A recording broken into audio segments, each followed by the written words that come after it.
नया सीज़न शुरू किया गया। नए सेट बनाए गए इस आने वाले सीज़न के लिए। यहाँ तक इसकी जितनी भी कॉस्ट है वो सारी की सारी हमें नई ही देखने को मिलेगी कुर्रश उरहान के सीज़न 1 के अंदर। लेकिन जो स्टोरी है लग रहा है वो कुर्रश उस्मान और अर्तुगरुल गाज़ी जैसी ही होने वाली है। जैसे कि इसके फर्स्ट एपिसोड का सेकंड ट्रेलर भी आ चुका है जहाँ पर उस्मान भी जो होते हैं वो जारकुताई बे से ये बात करते हैं, करारगाह जाकर जितने भी सरदारान हैं उनको बता दो कि 2 दिन बाद काई कबीले के अंदर जरगा मुनक्किद किया जाएगा जहाँ पे तमाम सरदार लाज़मी आएँ। वहाँ पर कुछ अहम फैसलों की बात की जाएगी, उस साथ में कोई अहम वज़ीफ़े की बात भी की जा रही है जो किसी के सुपुर्द किया जाएगा। इसी के चलते हुए अलाउद्दीन पहले ही उस्मान बे से मिलते हुए दिखाई दिए जहाँ पर उन्होंने ये बात की कि उरहान बे की जगह आप ये वज़ीफ़ा मुझे सौंप दें। और साथ ही साथ फिर उरहान बे भी हमें बात करते हुए नज़र आए उस्मान बे से उनके ख़ैमे के अंदर। लेकिन उस्मान बे ने उनकी कोई बात नहीं सुनी और जब जिरगा मुनक्किद किया जाता है उस जिरगे के अंदर शहीनशाह बे उस्मान बे से ये बात करते हैं कि ये अहम वज़ीफ़ा आप मुझे सौंप दें।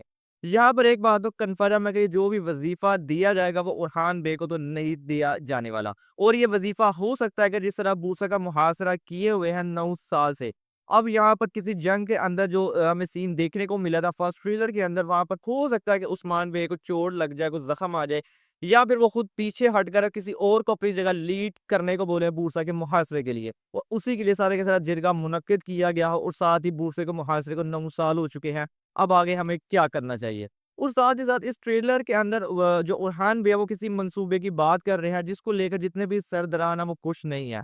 वो ये बात कर रहे हैं कि ये जो मंसूबा आपने बनाया है ये मंसूबा बिल्कुल भी साबित नहीं होगा, यानी करामत साबित नहीं होगा हमारे लिए बूसा को फ़तह करने के लिए।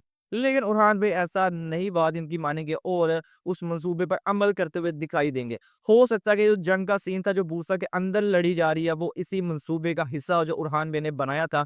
बुरहान बे की मदद से, जैसे कि बुरहान बे बूसा के अंदर पहले से ही मौजूद होंगे जासूसी के तौर पर। लेकिन यहाँ पर ट्रेलर 2 के अंदर हमें वाक़या दिख गया, वहाँ पर उरहान बे को शिकस्त हो जाएगी जैसा कि उनके काफ़ी ज़्यादा सिपाही यहाँ पर शहीद भी हो जाएँगे। वो आग के अंदर हमें झुलसे हुए भी दिखाई दे रहे हैं और यहाँ पर उरहान बे को ना चाहते हुए पीछे हटना पड़ेगा।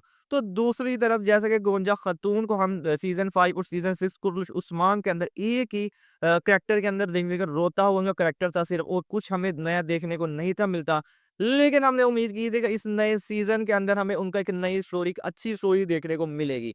लेकिन अब तक जो 2 इसके ट्रेलर आए हैं, दोनों ट्रेलर के अंदर गोंजा खातून को वैसे ही हम रोता हुआ ही देख रहे हैं। यानी लगता है कि बुज़दाग ने ये चीज़ कन्फर्म कर ली है गोंजा खातून के करैक्टर के हवाले से इसको सिर्फ़ रोने वाले सीन ही देने हैं, इसके अलावा इसको और कोई सीन नहीं देने। तो दूसरी तरफ अभी तक दोनों ट्रेलर के अंदर स्टोरी इतनी ज़्यादा ख़ास नज़र नहीं आ रही। स्टोरी जो है वो कुर्रश उस्मान और अर्तुगरुल गाज़ी जैसे ही मिलती हुई नज़र आ रही है। उम्मीद तो यही करते हैं कि इसकी स्टोरी इन सब से अलग हो, स्टोरी को बहुत ही अच्छे तरीके से बनाया जाए, ताकि जो चीज़ें हमने मिस की थी कुर्रश उस्मान के सीज़न 5 और सीज़न 6 के अंदर ख़ास तौर पर, वो यहाँ पर हमें सारी की सारी देखने को मिले। जैसा कि अभी इसका 1 हफ़्ता पड़ा हुआ है इसके एपिसोड आने का, तो एक ट्रेलर अभी और आने की उम्मीद है और हो सकता है कि उस ट्रेलर के आने के बाद और चीज़ें वाज़ेह हो जाएँ। और साथ ही साथ बुरहान बेबी इस ट्रेलर के अंदर हमें पकड़े हुए दिखाई दिए, जैसा कि बाज़ंतीनी जो कमांडर होगा वेसेलियस वो बुरहान बे को यहाँ पर पकड़ लेगा जब वो मदद करेगा उरहान बे की उनको बूरसा के अंदर आने के लिए। यानी एपिसोड 1 से ही बुरहान बे हमें बाज़ंतीनी कैद के अंदर नज़र आने वाले हैं। आप लोग कमेंट करके ज़रूर बताइएगा कि ये दोनों ट्रेलर आपको कैसे लगे और क्या आपको भी यही लगता है कि इसकी स्टोरी नई होगी या फिर कुर्रश उस्मान और अर्तुगरुल गाज़ी जैसी मिलती-जुलती होगी? आज की वीडियो में बस यही था। मिलते हैं आपसे नेक्स्ट वीडियो में।